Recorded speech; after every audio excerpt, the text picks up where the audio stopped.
Hello అండి, జై శ్రీకృష్ణ. నేను మీ రజని. ఈరోజు నెయ్యి చేసేసుకున్నామండి. మా అత్తమ్మ చేసే పద్ధతి ఇది. మనం మొత్తం నెయ్యి అంతా చేసుకున్న తర్వాత పిప్పి మిగులుతుంది కదా అండి, ఆ పిప్పి దాంట్లో ఖచ్చితంగా కొద్దిగా నెయ్యి అయితే ఉంటుంది.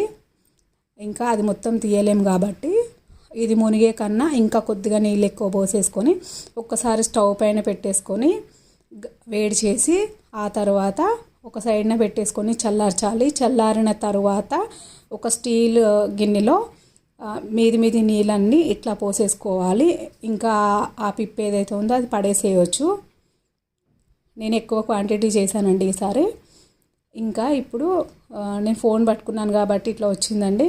మనము ఒక చేత్తో గిన్నెను పట్టుకొనేసి ఇంకో చేత్తో మనం వేరొక గిన్నెలో వేసేసుకోవాలి.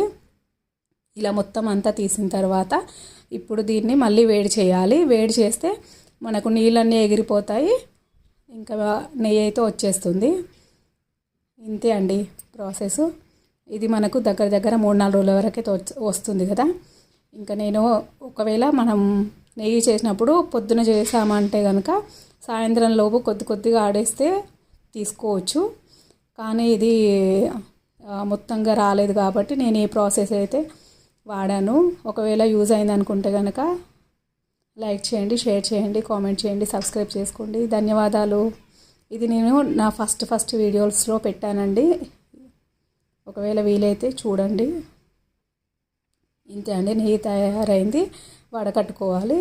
చూసారు కదా, దగ్గర 3-4 రోజులకి లేదా ఉగాది రోజు ఒక్కరోజు మొత్తానికి కూడా అవుతుంది. ధన్యవాదాలు.